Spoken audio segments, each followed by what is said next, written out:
자, 테스트 답을 먼저 맞추고 그 다음에 교재를 나눠주고 클리닉 시간 내가 이거 왜 지금부터 녹화를 하냐면 이제 집에서 오늘 대체 영상 듣는 친구들이 있어. 그래서 테스트지를 각각 나눠줄 거거든. 먼저 풀고 그 다음에 답 맞추시고 그 다음에 클리닉 시간을 각각 정해서 선생님한테 다음 주까지는 조금 알려주시는데 클리닉을 언제 진행을 할 거냐면 얘들아 수요일, 목요일, 평일 그리고 이제 원래 내가 문법 특강을 수요일 날 하려고 했었지. 할 거야. 근데 이건 줌으로 내가 녹화를 해가지고 그냥 전체적으로 공지를 할 테니까 줌으로 좀 진행을 했으면 좋겠고 사실 문법 문제 같은 경우에는 너희들한테 조금 필요한 수업이 될 수 있도록 진행을 할 거란 말이야. 그래서 고난이도 문제 50개를 하면서 중간중간에 개념 같은 경우에도 필요한 경우에는 설명을 할 거야 얘들아. 하지만 이번 문법 같은 경우에는 개념부터 차례차례 나가는 수업은 아닙니다.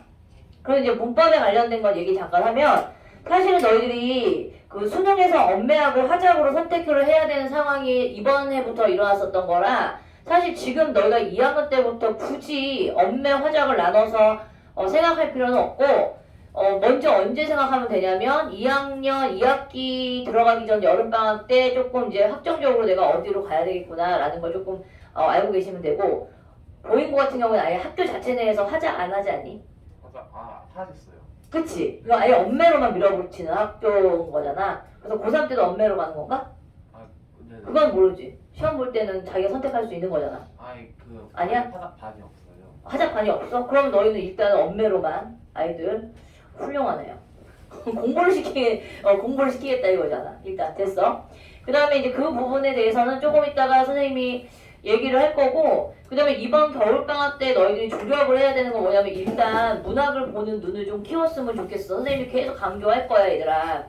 너희가 사실 수능 보는 데 있어서 문학의 비중이 거의 반반이긴 해. 근데 중요한 포인트가 있어. 너희가 문학 공부를 하는 데 있어서는 너희가 이제 내신 수업을 내신 시험 볼 때 선택지 내에서 어떤 작품들 같은 것들이 외부 지문들 같은 것들이 이제 선택지로 등장을 하잖아? 제시가 될 거 아니야? 근데 그 제시되고 있는 것들을 잘 못 보는 경우가 있어서 내가 이번에 너희한테 부교재로 나눠주는 교재 앞부분에는 이번 겨울방학 동안에 나가는 수업 부분에 해당하는 문제 부분이 수록이 되어 있고 그 뒷부분의 절반 이상이 시조에 관련된 게 수록이 되어 있어. 왜냐면 시조가 생각보다 고기 지문으로 되게 많이 활용이 되고 있어서 다양한 주제의식들을 시조를 통해서 조금 익히는 그런 것들을 매주마다 몇 개씩 할 겁니다. 아시겠죠? 그 다음에 문학을 조금 보는 눈을 좀 키워줘야 너희들이 문학에 왜냐면 너희가 생각보다 2학년 1학기 때 전체적인 문학 교과로 수업이 진행이 되는데 문학을 어려워해. 내신은 오히려 점수가 안 나와. 국어 점수보다 안 나와요. 국어 파트를 공부했을 때보다 문학 공부했을 때 안 나오기 때문에 이번 겨울방학은 문학을 조금 중점적으로 공부하고 그 다음에 너희가 평상시에 균형을 맞춰서 공부해야 되는 부분은 독해야. 독해 실력은 너무 개인차가 너무나 많이 나기 때문에 사실 우리 교재 있지. 이 과제 교재가 너희들 숙제하는데 굉장히 괜찮거든? 그러니까 이걸 좀 적극적으로 활용해서 그래봐야 지금 한 딱 10주 정도 더 바짝 열심히 계획을 짜서 진도를 나가는 방향으로 가겠어. 그 다음에 이제 클리닉은 어떻게 진행할 거냐면 클리닉은 일주일에 일단 의무적으로 올 수 있는 건 한 번 정도인데 선생님 저는 조금 좀 빡세게 좀 하고 싶습니다라고 하는 친구들은 2번, 3번 와도 상관은 없다. 근데 이제 그 교재는 어떻게 편성되어 있냐면 고2 파트를 3개년인가를 수록을 해놨고 고3 파트 있지. 6월, 9월 모의고사하고 그 다음에 이제 수능까지 해가지고 한 4개년 정도를 묶어놨어. 그렇게 해서 하게 되면 12회 정도가 나오더라고. 그래서 12회, 12회고 내가 이번 겨울방학 때 나는 고2부터 고3 때 거까지 다 한 바퀴를 돌리겠다라고 하는 친구들은 24개를 하게 되는 거야. 근데 이건 너희들이 조금 이제 공부의 양을 스스로 조절할 수 있거나 아니면 혼자서 조절을 못하겠다. 그럼 나의 푸시를 좀 받아야지. 무슨 말인지 알겠지? 그래서 요거는 너희들이 각각 그 클리닉 그 시험지에다가 가능 요일 쓰시고 자기가 하고 싶은 파트 고2부터 시작을 하겠다. 아니면 나는 고2, 고3을 다 한번 해보겠다. 그럼 내가 그거에 맞춰서 너희한테 제시를 할게. 이해가지? 근데 기본적으로 한 학년을 다 끝내는 거는 기본적으로 해야 되는 거다. 12회 정도. 자, 요렇게 해서 진행을 할 거니까 다음 주 만약에 나는 주말에만 시간이 됩니다. 라고 하는 친구들은 다음 주 수업이 끝난 바로 직후부터 이제 클리닉이 진행이 된다라고 생각하시면 돼. 됐지? 자, 여기 적어주시고 다 불러도 되죠? 몇 시부터 몇 시까지 돼요?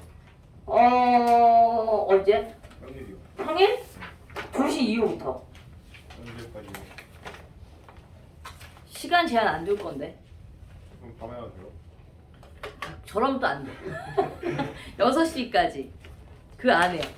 할까? 아니, 왜냐면 내가 수요일 날 여기 학원에 오게 되면 한 4시쯤 올 수 있을 것 같거든. 4시 정도. 근데 너희가 뭐 미리 와서 풀 수 있잖아. 내가 니네들이 이제 문제집만 여기다 올려놓으면 니네들이 미리 풀 수 있으니까. 얼마 동안 하는데요? 네? 얼마 동안? 그러니까 문제 푸는 건 80분이야. 근데 점검하고 너희들이 계속 피드백하고 갈 거면 한 2시간 잡아야 되지 않을까? 주말엔 안 돼요. 주말은 끝나고 너희 10시 수업 끝나고 나면 곧바로 남아서 하는 거야. 그 다음에 이제 7시 수업 같은 경우에는 이제 5시 정도에 등원을 해서 하고 미리 와서 하고 그 다음에 4시 수업이 또 하나 있어요. 일요일 날. 그 친구들은 끝나고 하든가 아니면 미리 와서 하던가. 그치? 그렇게 되면 일주일 그래봤자 1월 달 금방 가거든 또. 아 너무 끔찍하다. 선생님 나이 한 살 더 먹는 거 아니야. 아 흰머리가 점점 많아지고 있는 거 오늘 너무 충격 먹었어 어저께. 오케이? 자, 아니 나 원래 흰머리 없었거든? 올해 너희들 때문에 스트레스가 나봐. 부쩍 생겼어. 부쩍. 언놈의 새끼가 자꾸 늙었다고 그냥 스트레스 주니까 그냥 흰머리가 막 생기더라고. 나이 때문에 그런 거 맞죠? 아니라고 이 새끼야. 나이랑 관계없어. 나보다 더 나이 어린 사람들도 흰머리 많은 사람들 많아. 여자들. 알겠냐? 1번. 나이 때문이라니. 자, 1번. 흰 그림자. 그거는 글자 붙여 상관없습니다. 2번에 5. 3번에 5. 4번에 회기. 5번에 5. 6번에 5. 7번에 X. 8번에 4. 얘들아, 요거 써줘야 돼. 9번. A는 꽃밭. 이거 된소리 대기 일어나서 뒤에 있는 게 꽃밭 해가지고 된소리. 쌍비읍으로 소리가 납니다. 그 다음에 동력클. 이런 경우에는 연음. 그냥 연음으로. 자, 이거 되게 중요한 포인트. 어떤 경우에 연음으로 소리가 나는 거지? 형식 형태소인 경우. 그러니까 형식 형태소가 뭔지 알아야지. 조사. 그 다음에 뭐 어미. 전미사. 이런 것들이 왔을 때 형식 형태소라고 얘기해. 이럴 경우에는 그냥 연음이 일어나. 그럼 실질 형태소가 뒤에 왔을 때는 어떻게 소리가 나는 거지? 음절의 끝소리 규칙이 먼저 일어난 후에 연음. 알겠죠? 여기선 다 연음으로 일어납니다. 깎아. 그 다음에 비지. 야 너무 웃긴 게 이 비지를 갖다가 애들이 개념이 없더라고. 어저께 답안 쓴 거 보고 깜짝 놀랐잖아. 학생들의 개념이라는 게 얼마나 없는지. 지금 받침이 이렇게 되어 있지 얘들아. 이런 경우에는 얘가 어떻게 읽는 게 정상이냐? 비지라고 읽어야 되는 게 정상이지. 근데 이걸 갖다가 그렇지. 얘를 갖다가 이렇게 만들어 놓고 얘를 이렇게 써놓은 거야. 비디. 야, 국외음악가 일어나도 현찰을 판국에 굳이 디귿으로 바꿀 이유가 있니 없니? 그러니까 음절의 콧소리 규칙을 먼저 바꿀 필요가 없습니다. 왜요? 얘가 형식 형태소이기 때문에. 알겠죠? 이런 거 좀 주의해라. 아직까지도 이걸 갖다가 구별 못하는 아주 삐꾸들이 있어. 아주 힘들어 죽겠네. 알겠냐? 자, 그 다음에 A 10번에 A는 끊는, B는 앉는, C는 옳음, D는 싫어. 이거 다 맞아야 돼. 부분점수 인정합니다. 만약에 4개 쓰라고 얘기했는데 2개만 맞았다. 아니면 5개 쓰라고 했는데 만약에 2개만 맞았다. 그럼 2점 줘. 됐죠? 점수라도 가끔 가급적 긁어 모아가지고 통과 점수를 만들란 말이야. 알았어? 그 다음에 11번에 X, 12번에 O, 13번에 O, 14번에 X, 15번에 X, 16번에 O. 그 다음에 오늘 테스트 점수 옆에다가 과제 안 돼 있는 친구들은 과제 수행 덜 돼 있음이라고 써주세요. 내가 일단 개인 메시지 보낼 겁니다. 그리고 그 주위에 과제가 잘 안 돼 있는 친구들은 그날 가가지고 올릴 수 있는 친구들은 나한테 문자로 발송을 하거나 아니면 수요일 날까지 문제 점검을 한 후에 점검하시면 돼. 내가 좀 아까 조금 뭐라고 이렇게 좀 부족하다라고 했던 친구들 있지? 그런 친구들은 수요일까지 해서 나한테 보내주시면 돼. 그걸 안 지켰을 시 엄마한테 곧장 목요일 날 전화가 갑니다. 알겠죠? 자, 그 다음에 15번에 X, 16번에 O. 자, 17번. 자, 사실은 되게 사실 우리가 사용하고 있는 언어들이 불필요한 건 아니지만 자주 사용하지 않는 빈도수가 낮은 단어들도 많이 있거든. 그래서 이런 것들은 조금 뭐 덜 기억해도 괜찮다라고 얘기할 수 있어. 자, 1번에 시옷, 종전. 2번에 치읓, 한거 이런 단어들은 알잖아. 그 다음에 3번에 기역, 거정. 4번에 비읍, 숙맥, 불변. 자, 5번에 리을, 명경지수 이런 단어들은 좀 기억하는 게 좋을 듯. 자주 보이는 단어이기 때문에. 6번에 이응, 주안점 이것도 기억해둬야 되겠지. 7번에 미음, 백고, 과거 잘 안 써요. 기억 안 해도 돼요. 8번에 디귿, 등록, 망촉 이것도 잘 몰라도 돼. 9번에 니은, 대거리. 10번에 지읒, 태연, 자양 이런 말도 잘 쓰지 않지? 그냥 태연하다라는 말로만 주로 쓰기 때문에 자, 건질 수 있는 단어가 별로 없네. 자, 일단은 자, 1번부터 나머지 것들은 5점씩 계산하면 되냐? 그리고 한자성어는 20점 계산해 주시면 됩니다. 점수 옆에다가 점수 적어주시고 그 다음에 네? 하나에 5점씩이야. 10이 아니라 네? 17번이요. 17번. 17번에 야 5점 빼면 뭐야? 10점이니? 아니 하나에 20점이라고요. 7번. 80점이니까 20점. 그러니까 2점씩 하면 되겠네. 1점씩 하면 2점씩 하면 되겠네. 됐어? 오케이. 통과 못한 친구. 몇 점인데요? 어? 몇 점 넘겨야 돼요? 뭐? 몇 점 넘겨야 돼요? 70. 75. 75? 조윤수? 와, 그게 정말 공부를 안 하는구나. 얼렁뚱땅 해도 75는 넘으니까. 맞아, 안 맞아? 됐어? 다 했어요? 자, 이제 걷어갈게.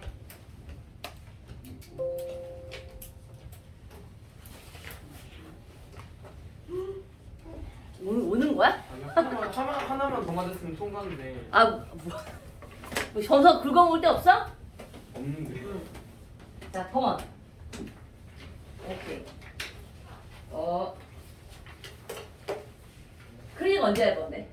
제가 응. 수상을 원래 수요일에 하려고 했는데 됐는데. 제가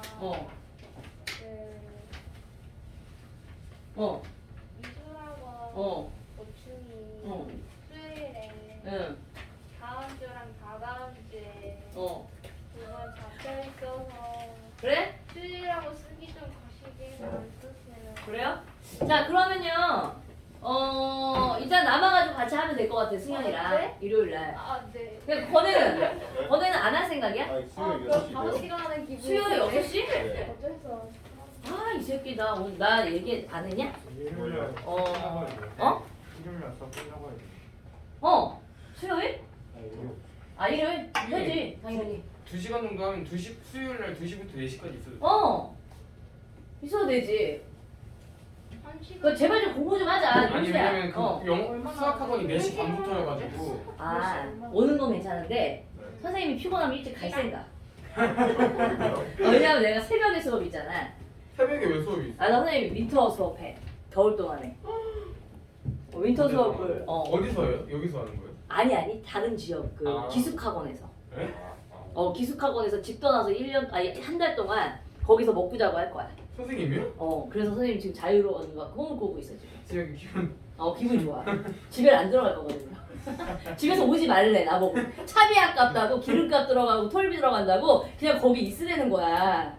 근데 애들이 그럼 선생님 아들은 어떡하니? 그럼 아빠는 알아서 있겠지 뭐. 그치? 근데 이제 생각해보니까 얘들아 생각해봐. 12시 20분이면 수업 끝나거든? 보통? 그러면은 시간이 조금 뒷시간 많이 남잖아. 네. 집에로 왔다 갔다 하는 게 나을까? 우리 집에서 1시간 반 정도 걸려. 에? 거기서 그러면 일정. 거기에 있다가 여기 바로 오는 게 나을 것 같고. 그러니까 내가 이 생각도 해보는 거야. 어차피 그냥 한 달 동안 빡세게 일할 거 그냥 월화수목 금 다 나올까? 너희들을 계속 부를까? 이 생각도 했는데 그럼 내가 그 다음 주 일요일 날 수업하기 힘들 수도 있을 것 같아. 그래서 좀 쉬어줘야 될 것 같아요. 그래서 수요일 목요일만 나올게. 수요일 6시. 꼭 이게 간첩 같은 새끼들이 있어. 좀 가급적이면 좀 일찍 와서 선생님 좀 시간이 안 쉬십시오. 돼요. 어? 시간이 안 돼요. 그렇게 바빠요? 아니 수학학원 알았어. 그럼 너를 위해서 내가 그럼 수요일 6시에 네. 나와주지 뭐. 네. 선생님 그럼 2시부터 6시까지 계시는 거예요? 그렇지. 아니 내가 2시에 못 오고 수요일 날은 아마 여기 도착하면 4시일걸? 근데 제가 만약에 4시에 가야 된다 그러면 선생님 나 올 때쯤 너가 검사를 받고 가면 되는 거지. 문제를 미리 와서 풀고. 내가 책은 여기다 다 배치를 해놓을 거야. 그리고 책을 집에 가져가는 일이 없게 여기서만 할 수 있게 할 거야. 그래서 여기서 나 그냥 한 회분을 완전하게 해결을 하고 갈 수 있게. 그러면 여기서 그거 그럼 검사 질문 맞 되게 많지 않니? 그게 아니라 그럼 괜히 일부러 질질 끌어요. 아니 그게 그래서. 검사 맞고 바로 가요 그러면? 그렇지. 근데 검사 받고 바로 못 갈 듯. 통과 못 할 듯. 그게 중요한 포인트야. 선생님 그때 뭐 하는 거예요 저희? 모의고사. 뭘? 아 그날 언제? 크리니? 네. 모의고사. 왜 모의고사 하기 싫어? 근데 그 문법 수업은 선택이 있잖아 그 고3 근데 내가 이거 다 줌으로 올릴 거야. 아, 그래서 문제집은 다 줄 거야. 근데 전 정말 문법 정말 안 할 건다고 하는 친구들은 가져가지 마. 왜냐면 그 문제집을 가져가는데 안 풀려 있잖아? 그럼 굉장히 스트레스 받거든. 무슨 말인지 알지? 안 풀면은 그러니까 안 풀 거면 가져가지 마. 안 풀면 안 준다요? 안 줄 거야. 안 준다요 안 풀면? 그건 아닌데 나는 너희들이 공부에 욕심을 좀 부렸으면 좋겠어. 어떤 애가 어저께 나한테 상담을 왔는데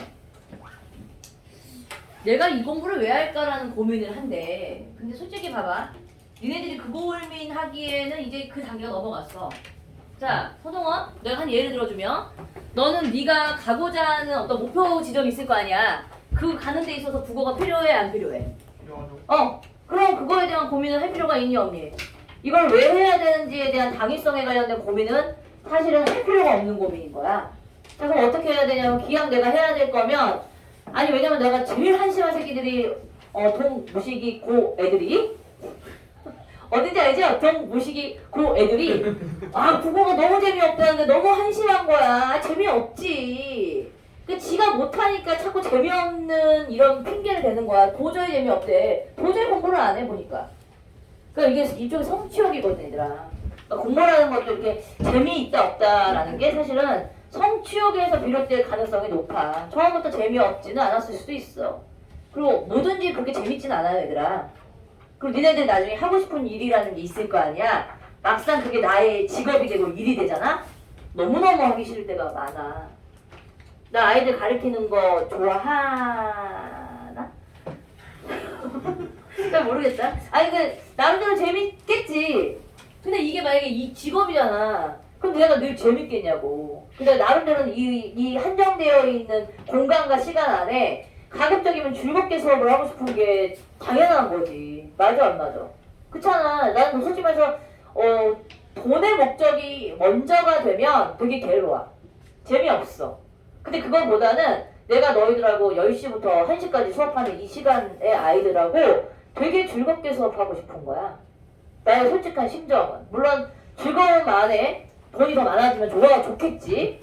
1차적인 거지. 근데 돈에 대한 목적이 너무 강하게 작용이 돼서 너무너무 아이들이 공부를 안 하고 재밌대가리가 없는데 그 수업을 내가 견딜 수 있느냐? 그건 아니야. 그러니까 즐겁게 수업을 하는 게 1차적으로 돼야 내가 뭐 하는 거야? 김홍규 선생님 중요한 말씀하고 계시는데 나쁜 놈의 새끼야. 그리고 여기 이제 이 카메라를 듣는 애들은 왜 잡소리가 그렇게 기네 이럴 수도 있어. 계속 언제 넘어가? 언제쯤 넘어가는지 시간 좀 한번 봐봐. 선민아. 몇 시쯤 넘어가면 되니? 그냥 너 넘기라고. 듣기 싫으면. 그럼 봐봐 이 바보야. 여기 시간이 몇 분 찍혀 있어. 지금 16분. 16분? 그럼 16분 들어줄만 하네. 내가 한 30분 한 것도 아니니까. 30분인데요. 뭐야? 잘 넘겨요. 그래? 그럼 계속 스테레오면 계속 해야 되겠다. 그럼 언제 끝나? 안 끝나 이 새끼들아. 계속 갈 거야. 뭔 말인지 알지? 자, 그래서 조금 이제 접근하는 방식. 오늘 첫 번째 이거 교재 꺼내봐봐. 이 교재는 내가 그냥 부교재로 사용을 할 거고 생각보다 문제가 많이 깔려 있지는 않아. 그래서 현대문학에서 조금 이걸 바탕으로 이제 사실은 너희가 일주일에 한 번 수업을 하는 거 가지고 진짜 막 국어에 대한 완벽하게 모든 걸 다 해결할 수 있지는 않아요. 그래서 이거를 공부를 바탕으로 해서 수능 유형의 문제가 이렇게 출제가 되는구나. 그다음에 이런 식의 목적을 가지고 문학을 바라봐야 되는구나. 아니면 글을 봐야 되는구나 라는 관점을 좀 배워봤으면 좋겠어. 뭔지 알겠지? 그러니까 어떻게 접근하는지에 대한 접근 방법을 가지고 활용해보는 거. 그 다음에 그걸 가지고 접목을 시켰을 때 이렇게 찾을 수 있는 문제구나 라는 거를 수업 시간에 배워가시고 그 다음에 이걸 가지고 너희들이 국풀 문제를 풀거나 개인적으로 공부를 할 때 활용할 수 있도록 그렇게 활용을 할 수 있게 수업이 진행됐으면 좋겠다는 거야. 알겠지? 자, 우리 보자. 그러면 이제 질문을 던지겠어. 가하고 나는요 시의 성향이나 색깔이 완전 다른 두 작품이에요. 근데 전혀 다른 무관하다고 생각하는 작품들을 엮어서 비교하는 유형의 텍스트 문제로 나올 수가 있단 말이에요. 당연히. 근데 문제는 내는 사람들이 어떤 관점을 가지고 내느냐에 따라서 작품에 연관성이 없더라도 충분히 연관 지을 수 있다. 뭔 말인지 알지? 자, 너무 더워요. 그게 질문이야? 정말 와 진짜 그래도 조연수가 있어야 재미가 있어요. 왜 그런지 알죠? 나중에 찾을게 나중에. 이제 못 틀어 얘들아. 히트는 못 듣는 걸로 오늘. 조연수 너 때문인 거야 알지? 자 이제 봐봐. 조연수 말 나온 김에 시의 요소가 뭐야? 야 너 이거 아직도 후지로 시의 요소 나오면 철쭉 나와야지. 왜? 행, 연. 저렇게 한심하게 짧게 나오는 저렇게 비전문적인 저런 대답들. 김원규 시의 요소. 맞아. 예씨 정말 내가 그렇게 가르쳤어? 너를? 땡큐. 현서야. 현서야. 네? 시의 요소. 시가 갖춰야 될 아주 임팩트 있는 세 가지 요소. 사실 이게 기본적인 문제로 출제가 되거나 이러진 않아. 하지만 기본적으로 시가 갖춰야 될 세 가지 요건 하게 되면 딱딱딱 나와야 되는 게 있지. 뭐? 운율. 오케이. 이렇게 나오는 거야. 또 끝? 운율만 있으면 시가 됩니까? 기본적으로 되겠죠. 왜냐면 다른 글과 가장 큰 차이점은 뭐가 있다는 것 때문에 운율이 있기 때문에. 자 중요한 것. 그 다음 두 번째. 시는 되게 중요한 게 1년 동안 너희가 시를 배우면서 선생님이 반복적으로 얘기했던 게 뭔지 아니? 형상화라는 말이었어요. 그쵸? 형상화라는 건 뭐니? 그려내는 방식이야. 그러니까 언어를 통해서, 언어라는 매개체를 통해서 뭔가를 그려내고 만들어낸다라는 게 형상화지. 근데 이 형상화라는 게 꼭 눈으로 보이는 것만 형상화시키는 것이 아니라 듣게끔, 들리는 거, 만질 수 있는 거. 그러니까 감각적인 기관을 활용해서 형상화시키는 거지. 우리 그걸 뭐라고 하니? 심상이라고 얘기해. 자, 운율 심상 나왔으면 이쯤에서 뭐가 나와야 됩니까? 자, 글쓴이가, 작가가 말하고자 하는 말을 뭐라고 해? 의도. 아이, 야, 진짜 센스 더럽게 없다 이럴 때는. 선생님 공격할 때는 되게 센스가 있는데 그게 이제 핵심적 용어를 한번 얘기해봐. 글쓴이의 의도를 조금 더 전문적인 용어로 뭐라고 해? 모든 글에 이게 있어요. 오케이. 주제. 그쵸? 근데 중요한 포인트가 있다 얘들아. 자, 이 운율과 주제의식 당연히 시가 가지고 있는 요건 중에 하나인데, 자 근데 이거 좀 보자 얘들아. 심상이라는 건 시가 갖추고 있는 기본적인 요소이긴 하지만 모든 시가 다 심상이 두드러지진 않아. 그러니까 심상이 두드러지지 않았다는 얘기는 뭐냐면 그냥 설명 형식, 진술의 형식으로 진행되고 있는 시들도 있단 말이야. 그래서 저희 봐봐. 다 중요한 게 있어. 당연히 시는 운율이 있어야 되고 심상의 표현을 통해서 감각적으로 그려내는 방식을 취하기도 하고 당연히 글쓴이가 의도하는 주제는 기본적으로 모든 글들에 포함이 되고 있는 이론이란 말이야. 그런데 중요한 포인트는 이렇게 세 가지 요건들 중에서 두드러졌다. 어떤 작품은 주제의식을 강조한다. 어떤 시는 심상이 두드러지게 표현되었다. 어떤 작품은 운율적 요소를 부각하고 있다. 그래서 어떤 부분에 집중적으로 이 시를 집중하고 있냐가 되게 중요한 포인트거든. 자, 예를 들면 운율적인 요소에 조금 더 심도 있게 이 작가가, 그건 중요한 게 뭐냐면 운율적 요소를 강조했어. 그러면 운율이라는 건 뭐냐면 음악적인 요소잖아. 그러니까 말이 주고 있는 리듬감, 말이 주고 있는 아름다움. 그래서 내용적인 부분보다는 주로 어떤 요소를 조금 강조하는 거지? 음악성에 관련된 거를 강조하기 때문에 우리는 뭐 만조를 보시면 되냐면 이 시에서 사용되고 있는 어떤 그 시어의 느낌, 한마디로 얘기하면 리듬감, 그 다음에 음악성을 낮추기 위해서 어떤 반복이잖아. 리듬감을 형성하기 위한, 이런 리듬감을 사용하기 위한 반복적 요건이 어떤 식으로 표현되고 있느냐, 어떤 식으로 만들어냈느냐. 그래서 음악성을 강조한 시들은 언어에 좋다. 어떻게 하면 언어를 예쁘게 갈고 다듬을까? 이런 거에만 신경 써. 그러다 보니 뭐가 약해지니? 생각보다 주제의식은 약해지는 경우가 생깁니다. 그냥 아름다움만 얘기하는 거예요. 미학적인 근점으로만 접근을 하는 거야. 자, 그런데 반면 주제의식을 강조해달라는 얘기는 무슨 말이냐면 주제의식을 강조했다고 해서 시가 운율이 없는 거야? 있어. 그런데 주제의식을 강조했다는 얘기는 뭐냐면 이 작품을 그냥 바라보는 게 아니라 어떤 의도, 작가가 이 시를 쓴 의도와 연관이 되는 거니까 어떤 작가의 입장, 그 다음에 작가가 살았던 현실의 입장, 이런 것들과 연관지어서 돌려서 뭘 말하려고 했구나라는 주제의식을 강조하기도 한다는 얘기야. 부각하는 경우. 자, 그 다음에 이제 심상이 두드러졌다라는 얘기는 무슨 말이니? 이미지지. 다른 말로 얘기하면 회화성이라고 얘기해요.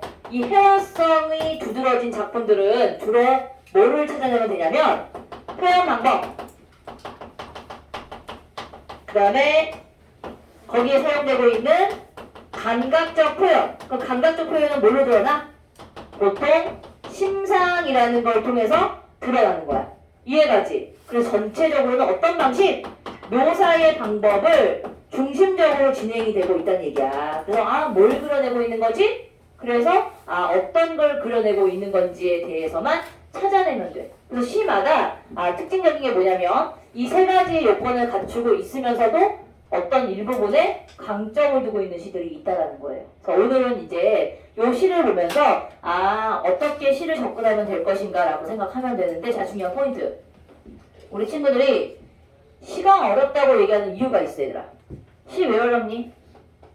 시 왜 어려운지 알아? 재호가 시가 어려워, 쉬워? 사실 어렵다고 생각하는 아이들이 대다수야. 근데 시가 어려운 이유의 가장 큰 특징은 뭐냐면 자꾸 자해석을 하려고 해. 자해석이 뭐냐면 자기 생각을 이입을 시켜서 감상을 하려다 보니까 잘못된 생각으로 흘러갈 가능성이 매우 높은 거지. 그래서 시를 접근할 때는 너희들의 생각을 일단 접으세요. 니네 생각 다 틀려요.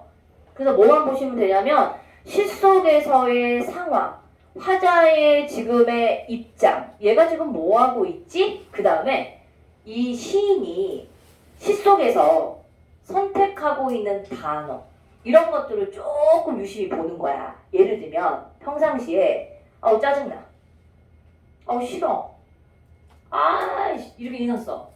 이 사람은 어떤 사람이라는 거를 풍겨내니 직접적으로 이 사람이 어떻다라는 얘기를 하지 않았어. 나는 불만이 많은 사람이에요, 이런 얘기를 하고 있지 않더라도 이 사람이 평상시에 사용하는 단어들 있지? 이런 단어들을 보게 되면 이 사람의 성격을 간접적으로 알 수 있어. 그러니까 이런 단어들이 시 속에 이런 단어들로 표현을 했네? 이런 표현을 통해서 뭐를 얘기하려고 하는 걸까? 어떤 이미지를 뿜어낼까? 이런 것들만 캐치할 수 있으면 돼. 무슨 말인지 알겠지? 자, 이런 걸 이제 찾아가는 걸 우리가 이제 배워보는 거야. 별로 어렵지 않은 시를 선생님이 일단은 수록을 해놨어. 시라는 거는 무조건 어렵게 접근할 필요가 없어요. 그냥 이 시 속에 들어가 있는 화자가 어떤 상황에 처해 있는지를 먼저 파악할 수 있는 게 급선무야. 자, 일단 첫 번째 시 보자, 얘들아. 새벽 시내버스는 차창에 웬 찬란한 치장을 하고 달린다. 자, 일단 읽어가면서 너희가 캐치할 수 있는 부분들은 조금 표시를 해놓는데, 일단 새벽 시내버스는 이라고 얘기했으니까 화자가 지금 관심 갖고 있는 건 뭐다? 새벽에 시간적 배경이야. 시간적 배경은 새벽일 것이고, 시내버스는 이라고 얘기했으니까 시내버스가 아마 바라보고 있는 어떤 공간적 배경이 될 가능성이 높겠지. 아니면 시적 대상물이 되든가. 근데 우리 봐볼래, 얘들아? 차창에 웬 찬란한 치장을 하고 달린다라는 표현을 썼는데, 너희들이 봤을 때 이거 크리스마스라고 해가지고 막 이렇게 장식을 달고 다니는 그 버스인가? 사실은 그런 버스가 아니고 여기서의 치장하고 달린다는 게 도대체 뭘 얘기하고 있을 것인가 라는 게 그 뒤에 나오지. 자, 요거 한번 봐볼까? 언동 혹한일수록 선연이 피는 성애꽃. 언뜻 보면 성애꽃이라는 게 뭔지 알아요? 그거 추워가지고. 그렇지. 온도차 때문에 이렇게 결정체 맺는 게 성애꽃이잖아. 과학적으로 따지면 온도차가 벌어지니까 생기는 결정체인데, 근데 이 표현을 잠깐만 국어적으로 이 표현을 보는 거야. 문학적으로 보게 되면 언동 혹한일수록 더 선명하게 핀대. 추울 수. 오케이. 근데 이거 약간 어떤 표현이니? 추우면 꽃이 피니? 없어요. 오케이. 와, 역설적 접근인 거야. 발상이 역설적 발상인 거야. 선생님, 겨울에 성애꽃 피는 건 당연한 거 아닌가요? 당연하죠. 근데 여기서의 표현을 보게 되면 언동 혹한일수록 더 선명히 피는 꽃이라는 표현으로 표현을 했기 때문에 꽃은 원래 겨울에 피는 꽃은 아니란 말이야. 그래서 이런 표현들이 모순된 표현을 가지고 뭔가를 얘기하려고 해. 자, 그러면 이 사람이 지금 차창에 찬란한 치장이라고 얘기하는 건 바로 뭘까요? 성의꽃인 거야. 그치? 그런데 우리 이제 이렇게 표현하고 있는 대상이 뭔지는 이제 우리가 간파를 했어. 그럼 이제 표현의 방식을 한번 봅시다. 자, 달린다라는 이런 표현을 썼거든? 자, 무슨 어미를 사용하고 있니? 어우, 훌륭한데? 아주 이 새끼들 아주 척척 박사네. 자, 이런 것들 이제 하나씩 늘려가는 거야. 현재형 어미를 사용해. 얘들아, 현재형 어미를 사용했을 때 주는 효과는 뭐야? 김건혜? 어? 생생 뭐야? 쟤 완전히 언어적 감각이 뛰어난 새끼야. 맞아요. 맞아? 생생하다는 얘기는 뭐니? 지금 여기서 생동감 있게 일어나는 느낌이 든다는 얘기지. 현재형 어미를 썼을 때 줄 수 있는 효과는 생동감, 그 다음에 현장감, 지금 이 자리에서 이게 일어나고 있는 것 같은 효과를 주는 거야. 알겠지? 차창에 웬 찬란한 치장을 하고 달린다. 엄동혹한일수록 선연이 피는 성의꽃. 그럼 여기서 치장을 하고 달리는 이 존재가 바로 성의꽃이라는 것을 우리가 알 수 있지. 자, 근데 우리 보자 얘들아. 어제 버스를 탔던 처녀, 총각, 아이, 어른. 자, 그럼 어제도 이 사람이 버스를 탔던 사람이라고 얘기했던 거 보니까 얘는 무슨 형태야? 과거의 형태지. 그럼 보자. 이 사람이 지금 뭐라고 얘기했는지 알아? 처녀, 총각, 아이, 어른. 그냥 얘를 묶어서 사람들이 탔다라고 하면 되잖아. 근데 남녀노소를 다 뭐하고 있어? 열거하고 있어. 그 다음에 여기에 타고 있는 사람들의 직종을 보게 되면 얘들아, 미용사. 요즘에는 미용사란 말 잘 안 쓰잖아. 헤어 디자이너, 웹판원이라고 얘기하지 않고 셀러리맨 이렇게 얘기한단 말이야.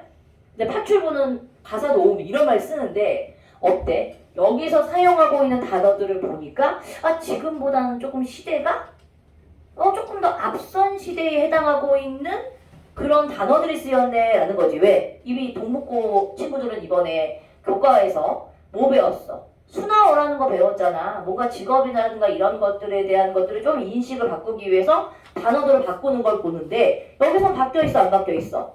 안 바뀌어있으니까 지금보다는 시대가 조금 더 전 시대에 해당하고 있는 단어들이구나. 그런다면 우리 잠깐 봐봐. 실업자는 어떤 사람을 실업자라고 얘기해? 백수. 직업이 없는 사람을 실업자라고 얘기하잖아. 그럼 물어보자. 이 버스에 타고 있는 사람이 이재용이에요? 삼성가의 재벌이야. 오늘 서민 체험 한번 하려고 새벽차를 샀어요. 아니지. 대부분의 새벽에 타는 사람들은 어떤 사람들이냐? 그냥 어떤 사람들이야, 이 사람들. 지금 열거하고 있는 이 사람들이 어떤 사람들이야? 오케이. 훌륭한 사람들이죠. 어떤 사람들? 평범한 일상을 사는. 우리는 이런 사람들을 뭐라고 할까? 소시민이라고 얘기해. 소시민. 그러면 그냥 하루하루 자기의 생계 또는 자기의 일상을 그냥 열심히 살아가고 있는 너희 같은 학생들. 남녀노소. 그치? 새벽에 너희 잘 생각해봐. 새벽에 차를 타는 사람들은 대부분이 하루 일과가 여유로운 사람보다는 조금 바쁘게 움직이는 사람들이 보통 새벽에 살 거 아니야. 너희는 새벽에 올 때 뭐 타고 와? 저 벤츠 타고 왔습니다. 그렇게 살지 마. 일단 얘들아, 고삐리 때는 조금 이제 빡세게 새벽차도 좀 타고 날이 어둑어둑 할 때 추위에 떨면서도 좀 학교도 좀 가고 그래도 돼. 싫다고? 너 꿇어 괜히. 그 뚱뚱해지는 병이 대부분이 편에 생기는 병이야. 뭔 말인지 알지? 그래서 너희들 때는 이렇게 타고 다녀도 괜찮아요. 괜찮지요? 서민 체험 하셔도 괜찮다는 거예요. 오늘 버스라는 걸 다 왔어. 버스 타니까 너무 좋더라고. 아침 보기가 상큼하고. 그다음에 지하철이라는 걸 다 봤어. 사람들이 막 푸시를 하고서 날 태우더라고. 그쵸? 자, 서민 체험 가끔 하는 거야. 우리 얘기할 욕 먹겠다. 넌 서민 아니야, 엄마. 난 아니야. 자, 근데 중요한 게 뭔지 아니? 이 사람이 지금 엄동혹한일수록 선연이 피는 성의꽃이라는 표현을 했는데 이 성의꽃이 그러면 진짜 온도차 때문에 생기고 있는 과학적인 성의꽃이라기보다는 자, 그 뒤에 나오지. 존재가 입김과 숨결이래요. 어떤 사람들이 이렇게 하루하루 살아가고 있는 소시민들의 숨결들을 나타내고 있는 입김과 숨결이 간밤에 은밀히 만들어 피워낸 번뜩이는 기막힌 아름다움. 자, 그럼 물어볼게 얘들아. 이 사람이 지금 바라보고 있는 건 뭐예요? 버스에 핀 성의꽃이죠. 그럼 이 성의꽃을 바라보고 있는 이 화자는 이 성의꽃에 대한 이 시선이 어떨까? 그러니까 무조건 좋다라는 말 말고 화자가 관심 있어 하는 시적 대상이 그 버스를 타고 있는 사람들이지. 근데 이 버스를 타고 있는 이 사람들에 대한 인식이 이 사람은 어떤 시각으로 바라보고 있는 거야? 아, 구질구질해. 아니, 동질감이라고 얘기하지도 않았어. 아름답다라고 얘기했잖아. 이 사람들의 입김과 숨결이 아름다운 꽃을 피웠다라는 말을 썼고, 그 다음에 찻장을 치장했다는 표현을 썼어. 그렇다면 이들을 이 사람은 부정적으로 생각해요? 긍정적으로 생각해요? 오케이. 이런 단어들을 통해서 화자가 바라보고 있는 시적 대상을 어떤 대상으로 생각하고 있구나? 긍정의 대상으로 바라보고 있구나라고 보시면 돼. 그래서 화자는 이들을 바라보고 있는 시선이 따뜻하다. 또는 뭐라고 느끼는 거지? 우리 이런 걸 긍정적 시선이라고 얘기해. 긍정적. 좀 더 문학적인 작품에서 이렇게 이런 사람들인데 이 사람들이 되게 부유해 보이는 사람들이니? 그런 사람들은 아니지. 그래서 우리는 이런 사람들을 바라봤을 때 어떤 시선이라고 얘기하냐면 연민. 연민이란 말은 이들을 아까 얘기했던 동질감이라는 마음도 여기에서 포함이 되고 있는 개념이긴 하지. 그 연민의 마음으로 바라보는 거야. 따뜻한 시선, 긍정의 시선. 나와 다른 사람이 아닌 열심히 살아가고 있는 이 사람들에 대한 긍정의 시선. 그러니까 이 사람들의 숨결과 입김으로 만들어낸 성의꽃이 아름답다라고 표현을 하고 있고 치장한다라는 말을 쓰고 있다는 얘기야. 어떤 건지 알겠지? 이 사람이 직접적으로 나는 이들을 너무 좋아해요. 긍정해요. 이런 말 쓰지 않았어도 어떤 분위기를 나타내고 있는지는 사용되고 있는 단어를 통해서 파악이 되는 거야. 너희들이 이런 거를 읽어낼 수 있으란 얘기예요. 솔직히 이거 뭐 어려워서 선생님이 이렇게 이걸 자세하게 설명하는 게 아니야. 됐지? 자, 그 다음에 이제 보자. 이 사람이 간밤에 은밀히 만나 피워낸 번뜩이는 기막힌 아름다움. 그 다음에 보자. 이제 화자가 시 속에 있어 없어? 있잖아. 나라는 화자가 등장하는 거 보니까 화자는 시 속에 있구나. 되게 심플하지.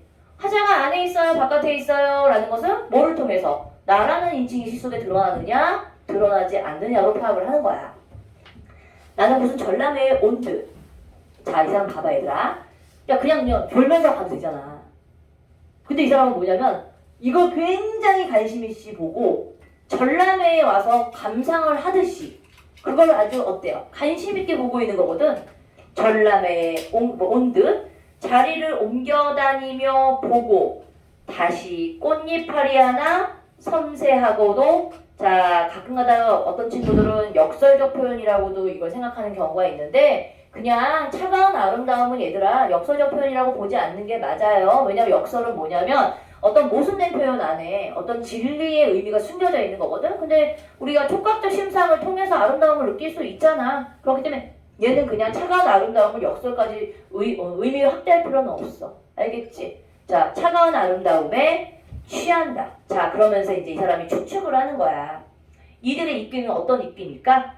누군가의 막막한 한숨이던가 어떤 더운 가슴이 토해낸 정열의 숨결이던가. 얘들아, 그럼 이 막막한 숨결, 정열의 숨결이 바로 어디에 해당하는 거지? 그 성의꽃을 뿜어냈던 모든 입김과 숨결을 의미하는 거지. 자, 시 속에 정보가 될 수 있는 근거들 다 있어요, 없어요? 다 있는 거예요. 자, 일 없이 정성스레 입김으로 손가락으로 성의꽃 한 입 지우고 이 말을 대고 본다. 자, 그러면서 이제 봐봐 얘들아. 우리 버스 타면 어떤 거 봤지? 뭘 느꼈지? 그럼 또 이제 생각이 또 어떠냐면 다른 방향으로 또 확대가 일어난다. 이게 이쪽에 이제 우리가 흔히 하면 나쁘게 얘기하면 망상이고 좋게 얘기하면 여러 가지 잡념들이 움직이는 건데 이 사람은 자신의 머릿속에 있는 생각을 가지고 시상을 펼쳤기 때문에 이 사람은 상상을 한 거야. 자, 그 다음에 어디로 펼쳐나가?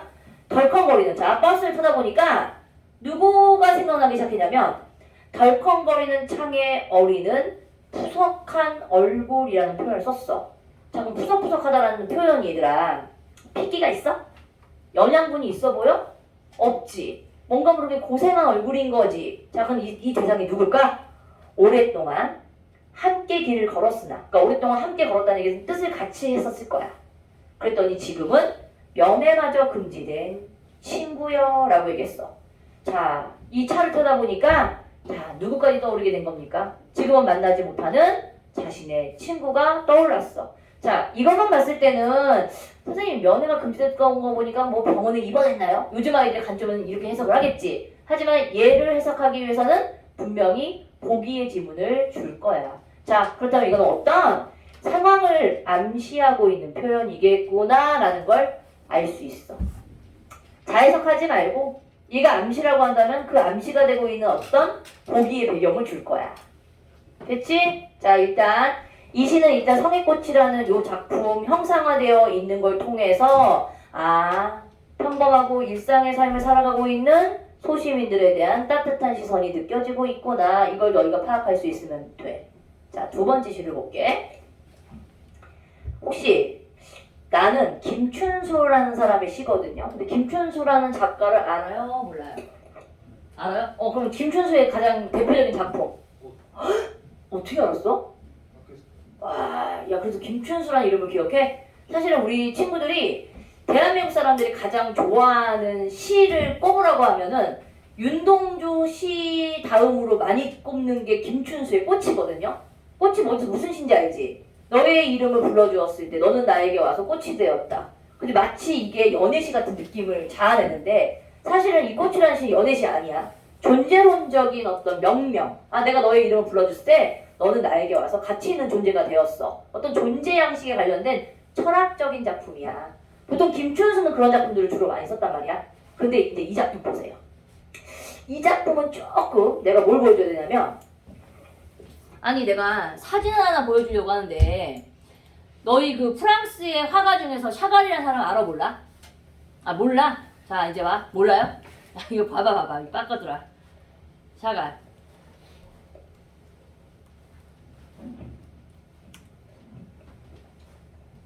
그림이야. 어저께 이게 딱 서 있었는데 오늘 인터넷이 버벅대네.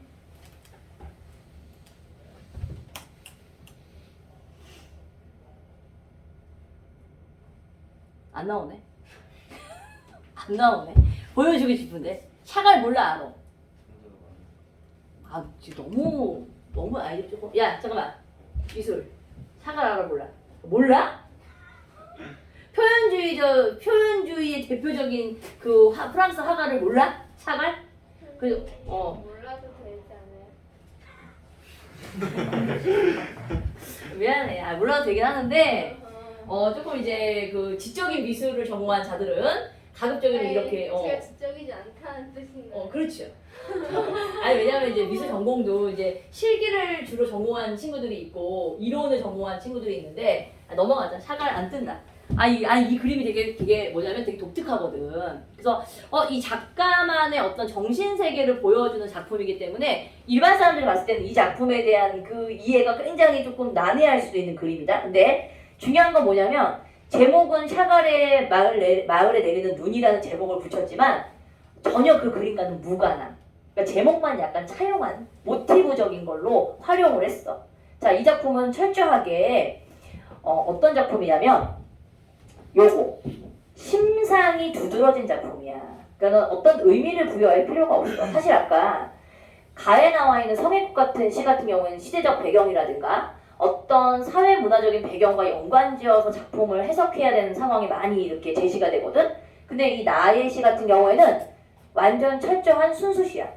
그래서 오히려 입시생들은 이런 작품들을 잘 보셔야 돼요. 왜냐하면 출제의 빈도가 생각보다 이렇게 주제의식이 두드러진 시보다 이런 심상 중심의 작품들이 출제할 때 그 출제자들이 좋아하는 유형의 시란 말이야. 무슨 말인지 알지? 그러니까 이미지. 어떻게 묘사되어 있니? 어떤 감각의 언어로 사용되고 있니? 이게 시의 출발이거든. 그래서 이 작품에 대한 이해를 처음에는 무슨 말인지 못 알아듣겠어. 이상해, 시가. 근데 이상하다는 느끼는 게 정상이야. 왜? 사용되고 있는 단어들이 어때요? 느낌이. 자, 김건혜. 샤갈이라는 이 말을 썼을 때 어떤 느낌이 들어? 그냥 네 있는 그대로 얘기해봐. 그리고 괜히 거기 있는 단어 가지고 이용하지 말고. 샤갈. 샤갈의 마을. 우리 한국에서 볼 수 있는 도시야? 아니요. 그럼 우리나라 같지 않잖아. 익숙하지 않은. 그쵸? 낯설어요. 그리고 또 낯설다. 낯선 게 끝? 얘 낯으니까 무조건 몰라? 두 번째는 솔직히 아무 느낌도 안 드는데요. 듣다가 내가 하나 얘기 하나 해줄게. 참 우리 친구들이 아무 느낌이 안 나는 게 너무 문화적 체험이 너무 없어. 미쳐 죽네, 미쳐 죽어. 자, 우리 한국에서 볼 수 있는 동네니 샤가리? 아니, 우리나라에 없는 동네 이름 같잖아. 그래서 우리 이러한 단어들이 주는 느낌은 뭐냐면 아까 얘기했던 게 맞지, 낯설다. 그 다음에 이국적이다. 우리나라 느낌이 들지 않아요. 자, 한번 보세요. 샤갈의 마을에, 그리고 이제 샤갈이라는 존재가 프랑스의 작가라는 걸 알았더라면 더 이국적인 느낌을 받았겠지. 샤갈 마을에는 3월에, 자, 3월이면 계절적 배경이 언제야? 봄인데 눈이 온다라고 얘기했거든? 이미지가 연결되니? 봄이라는 계절과 눈이라는 이 이미지는 매치가 안 되는 이미지야. 그래서 우리는 이런 걸 뭐라고 하냐면 봄과 눈은 상당히 어울리지 않을 것 같은 이질적인 느낌을 주는 거지. 이런 거 좀 잘 좀 봐봐 얘들아. 이 시 되게 좋아. 되게 중요한 작품이야. 왜? 심상에 대한 표현이 어떻게 이루어져 있는지를 좀 볼 수 있는 작품이거든. 자, 그 다음에 아까 얘기했던 이 샤갈이라는 마을은 이국적이다. 또는 낯설다. 이런 느낌을 자아내고 있는 이름이야. 자, 3월에 눈이 온다 라고 얘기했어. 자, 그러면 대놓고 봄을 바라고 섰는 사나이의 관자놀이에, 그러니까 한 게 샤갈 그림에 한 남자가 서 있는 그림을 이제 연상을 했겠지? 한 남자의 관자놀이라고 하면 이쪽인데, 자, 새로 돋은 정맥이라고 얘기했어 얘들아. 그러면 너희 새로 돋은 정맥이라는 표현도 잘 생각해봐. 정맥이라는 게 돋는 거니? 나무의 새싹도 아니고? 그치? 근데 중요한 포인트가 있어. 늙은 사람들의 심줄을 보게 되면 되게 굵어요. 굵고 울퉁불퉁하거든? 근데 여기서는 뭐라고 표현했는지 알아? 새로 돋은 정맥이라는 표현을 쓰면서 어떤 이미지하고 연결이 돼? 오케이. 봄의 이미지하고 연결이 돼. 아, 새로 돋았대. 우린 이래서 새 생명. 또는 어떤 느낌? 생동감. 근데 생동감이 있는 이유가 또 드는 이유가 또 있지. 어디에서도 생동감을 자아내고 있는 느낌을 주는 거죠? 파르르. 오케이. 뭐? 파르르. 오케이. 이것도 마찬가지고 또. 예. 오케이. 온다. 현재형 어미. 현재형 어미도 사용을 하고 있기 때문에 현장감과 생동감이 드는 거야. 새로 돋은 정맥이 바르르. 자, 부르르가 아니야? 막 부르르는 뭔가 모르게 분노에 차 있는 것 같은 느낌이 들잖아. 근데 이 사람은 뭐야? 바르르 떤다라고 얘기해. 그러니까 뭔가 모르게 연약한 새로운 생명이 그냥 이게 뭐야? 떨리듯이 올라오는 느낌이 들지? 바르르 떤다. 자, 이런 거 가지고 막 어떤 의미를 부여해서 해석하려고 하면 되게 이 시가 읽혀지지가 않아요. 그냥 이미지를 따라가세요. 그래서 뭐래요? 바르르 떠는 사나이의 관자놀이에 새로 돋은 정맥을 어루만지며 어디로 연결돼? 눈은 수천 수만의 날개를 달고라는 표현을 썼거든. 자, 이거 무슨 법인지 아는 친구? 자, 눈은 무생물이지. 대육법. 근데 아니야. 뭐 어떤 일부를 그럼 대유한 건데? 어렵법. 어? 어렵법. 오케이. 무생물을 생물화 시켰잖아. 화류법. 그랬더니 어떤 친구가 어저께 내가 필기한 걸 봤더니 이 화류법을 갖다가 화류 이렇게 써놓은 거야. 야, 그랬더니 야 이게 뭐냐고 했더니 자기는 새로운 무슨 수사법이 있는 줄 알았대. 그 뜻이 아니지. 무생물을 살아있는 생명화시켜서 표현을 했어. 자, 눈은 수천 수만의 날개를 달고 이 작품이 왜 환상적인 느낌을 주는 줄 아니? 계절은 봄이야. 근데 눈이 내려. 그리고 새로 돋은 정맥 이런 약간 이질적인 단어들이 어울리지 않을 것 같은 단어들끼리 긴밀하게 연결이 되어 있단 말이야. 이런 거 좀 잘 찾아봐. 아무 생각을 하지 않고 사는 게 아니고 왜 이 사람은 이런 표현을 썼을까라는 걸 좀 생각 좀 해볼 시간 얘기예요. 아시겠어요? 자, 하늘에서 내려와 샤갈 마을의 지붕과 굴뚝을 덮는다. 자, 그래서 뭐래 얘들아. 자, 이 작품이 아까 얘기했지. 되게 이질적인 것 같은데도 긴밀하게 연결되어 있어라는 이유가 그 뒤에 나와. 자, 3월에 눈이 오면 무슨 색깔? 흰색의 색채 이미지가 느껴지지. 샤갈 마을에 쥐똥만한 겨울 열매들은 얘들아 쥐똥만한 열매들이 여기서 주어가 되죠. 근데 겨울 열매들은 대부분이 어때? 삐쩍 메말라 있잖아. 생명력이 이미 이제 메말라 버려가지고 비틀어져 있는 모습을 가지고 있잖아. 그런 쥐똥만한 열매들이 어떻대? 올리브빛으로 물이 들고 라고 얘기했으니까 아 흰색에서 올리브빛으로 이렇게 변했다는 얘기는 무슨 뜻이지? 일단 푸른 빛깔로 얘가 물이 든다라는 것은 좀 더 생명력 있는 모습으로 바뀌고 있는 현상이 되잖아. 그러면서 마지막이 되게 포인트야. 흰색의 이미지가 밤의 안항들은 그의 제일 아름다운 불을 자, 이 불이라는 것도 직접적인 색채의 언어는 사용하고 있지 않지만 어떤 색상의 이미지를 연상시키죠? 붉은색. 붉은색의 이미지로 어때? 하얀색 생명력을 부여받아서 올리브빛 그러면서 좀 더 생명의 정열적인 느낌으로 진해졌지. 연결이 될까 안 될까? 정결이 돼. 특별한 의미 있어 없어? 이 작품 읽으면서 선생님 여기에는 어떤 시대상이 배어 있는 것 같아요. 상상할 수도 없어요. 그쵸? 자, 그럼 이 작품은 배경은 언제? 봄의 이미지. 봄에 새 생명이 튀어지고 있는 생동감 있는 봄의 이미지. 이런 걸 그리고 있는 뭐를 두드러진 시다. 심상이 두드러진 시입니다. 이걸 알고 계시면 돼요. 됐어요? 어려워요? 안 어렵지? 자, 근데 이제 문제로 한번 가볼까? 자, 이제 문제 접근으로 가는 거야. 자, 일단 가와 나에 대한 설명으로 적절하지 않은 걸 골라봐 라고 얘기했어. 자, 가와 나는 모두 계절감을 드러내고 있는 소재를 통해 주제 맞아 틀려. 가는 성의 것이니까 겨울이지. 나는 봄의 계절하고 연결되고 있는 이미지들이 주를 이루고 있지. 그러니까 1번 맞아. 지우는 거야. 맞는 건 참고를 해봅시다. 자, 가와 나는 모두야. 현재 시제를 활용하고 있는 건 읽으면서 포착할 수 있지. 그러니까 이런 것들 얘들아 너희가 알아둬야 될 게 있어. 1학년, 2학년 때는 어느 정도 시의 길이가 짧기 때문에 읽을 수 있거든. 근데 오히려 고학년에 가면은 시 자체가 되게 길어지는 시들이 있어. 그러니까 이런 시들은 읽다가 너희들이 무슨 내용인지 진짜 헤맬 수가 있거든. 물론 뭐 고등학교 때 올라가게 되면 EBS 공부하면서 한 번쯤은 다 공부할 수 있는 작품이긴 하지만 수능에 출제되고 있는 게 반드시 너희가 봤었던 작품이 출제하는 법이 없어. 그렇기 때문에 다양한 작품들을 너희들이 감상을 하면서 아, 또 다른 작품들을 연관 지을 수 있는 이 사고의 확대가 이루어져야 돼. 이해가? 자, 그런 다음에 현재 시제 사용하고 있다라는 거. 근데 얘가 주는 효과는 생동감이나 현장감을 줄 수 있다. 맞지? 두 번째. 가는 나와 달리. 자, 이런 거 이제 비교하는 유형의 문제 잘 기억해둬야 돼. 왜냐면 이런 문제들이 사실은 조금 더 너희가 내용 파악이 안 됐을 때 헷갈릴 수 있게 만들어준 요건이 되거든? 그래서 가는 나와 달리 역설적 표현이라고 아까 이게 뭐였어? 엄동혹한일수로 더 선명히 피는 성의꽃이라는 표현에서 역설적 표현이 들어가 있습니다. 라고 얘기했고 시적 대상에 대한 인식을 드러내고 있다는 거지 좀 더 아름다움을 강조하고 있어. 틀리지 않아. 조윤수 그만 줘라. 내 목소리가 자장가냐 이 새끼야. 자, 네 번째. 나는 가와 달리야. 음성 상징어 있었어 없었어? 어디 있었어? 오케이 바르르 있었어요. 쓰인 거 맞아요.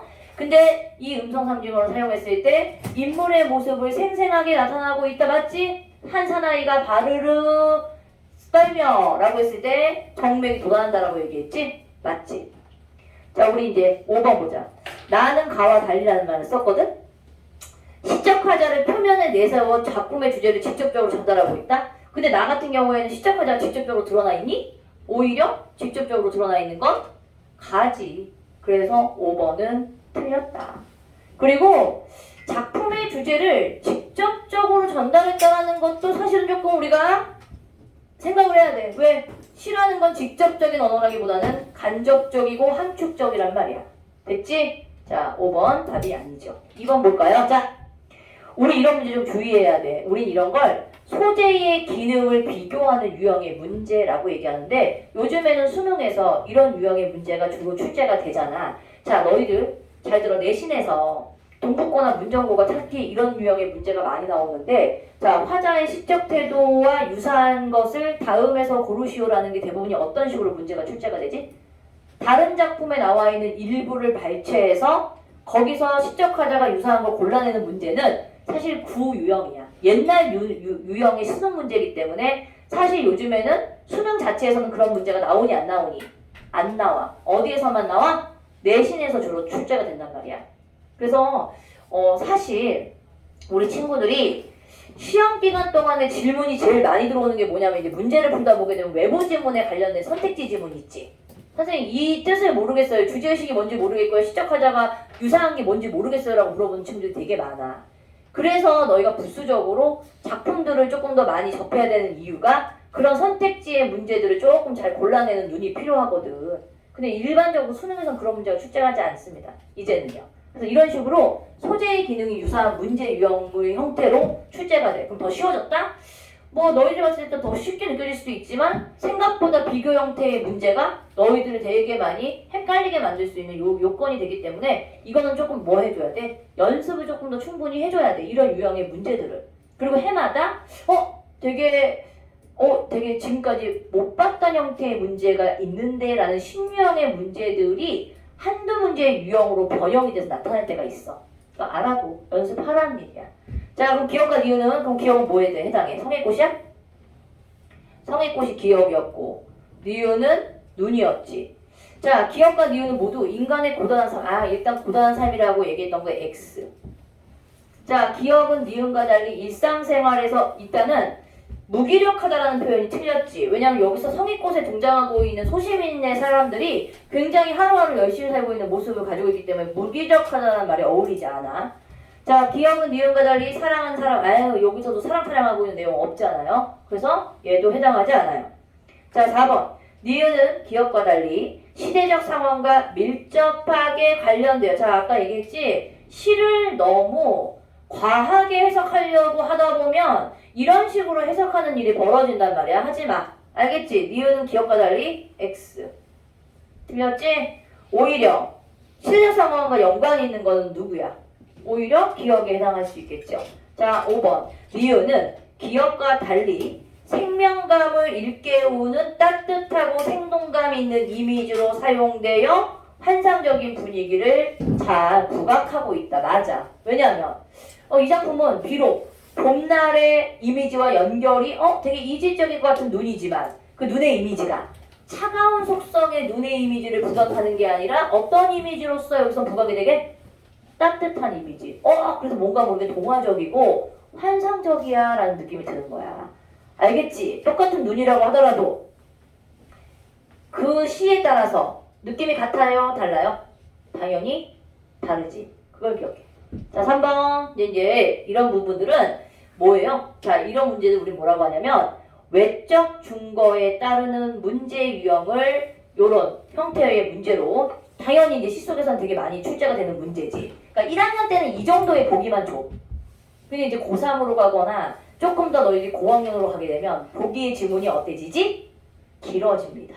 알겠지? 자 최조선의 성의꽃은 어느 추운 겨울 새벽에 시내버스 차창에 어린 성애를 통해 고달픈 삶을 살아가고 있는 서민들이라는 얘기를 썼지. 화자의 근데 이 사람은 어떻게 바라보고 있다? 화자는 애정 어린 시선으로 이들을 바라보고 있다라고 얘기했고 그 안에는 암울한 정치 현실이 함께 그린 작품이다라는 이런 이 힌트를 줬어. 그럼 여기서 힌트는 뭐니? 고달픈 삶, 서민들, 화자에 대한 애정, 그런 다음에 여기에는 암울한 정치 현실까지 들어가 있어. 이렇게 연결 지었을 때 시 속에 들어가 있는 시적인 표현들하고 연관을 지어서 제대로 한번 감상해볼까? 이런 문제지. 1번. 자, 언덕혹한이 나왔어, 얘들아. 성의꽃이 만들어짐으로 이는 서민들의 삶의 원동력, 여기서는 조금 해석을 잘못하는 게 뭐냐면 이렇게 엄동혹한일수록이라고 얘기했지. 뭐지? 시련과 고난이 있을수록 더욱 꼿꼿한 이런 걸로 해석하는 게 더 맞는 거죠. 원동력이라기보다는. 이해가 심? 자, 왜냐면 엄동혹한이 만들어주는 게 아니라 엄동혹한일수록이라고 얘기했으니까 뭐의 의미겠어? 언어적으로 보게 되면 야, 밟으면 밟을수록 더욱 예뻐져, 강해져 이런 의미인 거잖아. 그래서 의미 해석을 하게 되면 삶의 원동력이라기보다는 뭐라고 해줘야 돼? 어려운 시련에 굴하지 않고라는 의미로 해석하는 게 맞겠지. 알겠어? 어떤 의미인지? 자, 두 번째, 막막한 한숨. 얘들아, 개인주의적인 분위기라는 표현도 아니고 사실 여기서는 뭐라고 해야지? 이게 더 맞겠죠. 고달픈 삶을 살아가고 있는 서민들의 애환을 나타내고 있는 거죠. 한숨 이런 것들은 편안할 때 나오는 한숨은 아니니까 그러니까 고달픈 삶. 그런데 이걸 갖다가 화자가 회의적인 태도? 야, 애정이라고 얘기해놓고 회의라는 말하고 어울리니? 전혀 무관한 거지? X. 자, 성의꽃 한 입 지우는 행위를 통해 자, 너희 이거 봐봐 얘들아. 오바야. 너희 가끔 가다가 있잖아. 시대 현실과 연관 지으세요라는 문제가 나오잖아. 그러면 부당한 현실에 저항하는 시적화자의 모습이라는 이런 것들을 답으로 선택하는 친구들이 있거든? 근데 이 사람 지금 뭐라고 했니? 아무런 정치 현실이라는 얘기를 했지 그 안에서 이 사람이 저항한다라는 표현은 있니 없니? 없으니까 이런 것들의 확대 해석에 해당하고 있는 이 오류를 범하지 마시란 얘기예요. 없어요? 자, 4번 보자 얘들아. 푸석한 얼굴이라는 요 표현이 여기에 등장한 거 맞잖아. 근데 고통스러운 현실을 살고 있는 서민들에 대한 이것까지, 그러니까 고통스러운 현실을 사는 게 아니라 친구지. 근데 여기서는 시적화자의 애정과 연민이 담겨있다라고 얘기했는데 이거 담겨있지 않고 그냥 고난에 시달렸던 친구의 모습이니까 뭐 서민들까지 그렇다 치더라도 거기에 너무 오버해서 애정의 표현이라고 볼 수는 없다. 그냥 있는 그대로의 고달픈 모습이라고 볼 수 있겠지. 안 되지. 자, 그럼 우리 5번 면회마저 금지됐다라는 걸 우리는 이제 언뜻 이 면회가 왜 금지됐지? 지금의 상황과는 굉장히 다른 상황이란 말이야. 코로나 시절인가요? 이렇게 생각하면 안 되겠죠? 그럼 이건 뭐야? 당대의 암울한 정치 현실을 암시적으로 드러냈다라는 게 보기 지문에서 가장 흡사하게 찾을 수 있는 거야. 됐지? 요렇게 찾는 거야. 그러니까 이렇게 대부분이 너희가 3점짜리 문제에 이런 문제들이 많이 배치가 되어 있는데 되게 많이 틀린단 말이야. 자, 그 다음에 이제 4번. 자, 보기를 바탕으로 나를 감상한 내용으로 적절하지 않은 것을 고르세요 라고 했어요. 자, 이 시는 프랑스 화가 샤갈이 그린 나의 마을이라는 그림에서 나와 마을이구나. 나의 마을이 아니고 그림에서 영감을 얻어 창작한 시다. 그러니까 얘들아, 영감을 얻었다는 얘기는 뭐라고 얘기하면 우리는 모티브라고 얘기하거든. 그러니까 시적인 동기라고 얘기해. 다른 말로 얘기하면 시적 동기라고 얘기해. 근데 너희가 알아둬야 될 거. 샤갈 그림을 동기로 삼긴 했지만 샤갈 그림 그대로를 갖다가 옮겨놓은 게 아니야. 재해석했다라고 얘기하는 거야. 우리는 이런 걸 갖다가 어떤 다른 예술작품에서 그 시적 동기를 가져다가 재창조. 재창조라는 말은 작가의 의도대로 재해석했다 아니면 새롭게 창조했다 이렇게 얘기하는 거야.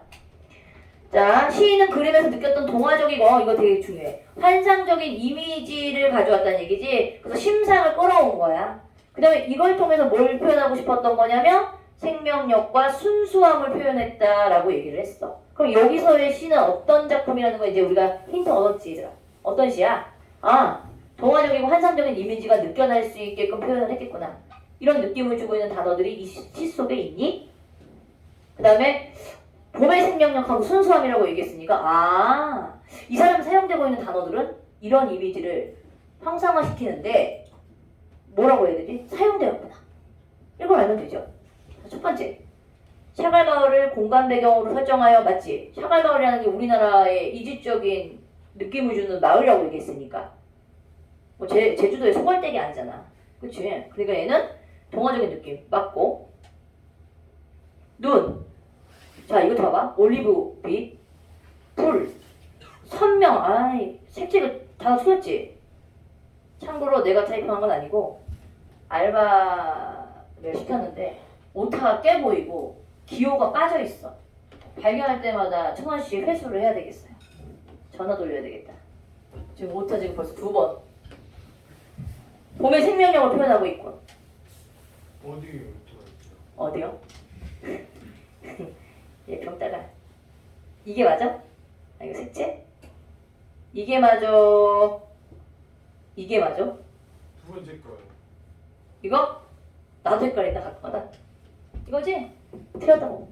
아, 올리브빛은 봄의 근데 맞죠 이거는 일단 올리브빛은 봄의 생명력을 얻은 열매들의 모습을 형상화 맞습니까?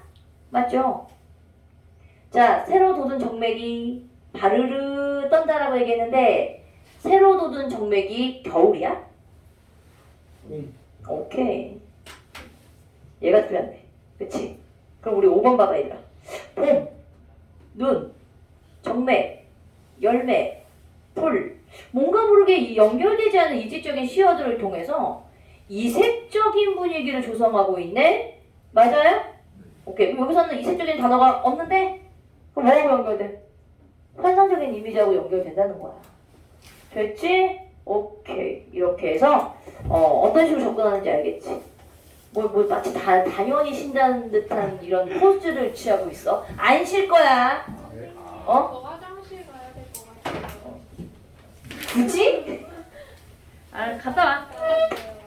아니 나는 선생님 쉬지 마세요. 저 좀 쉬는 타임 없이 그냥 자고 싶습니다. 이게 벌써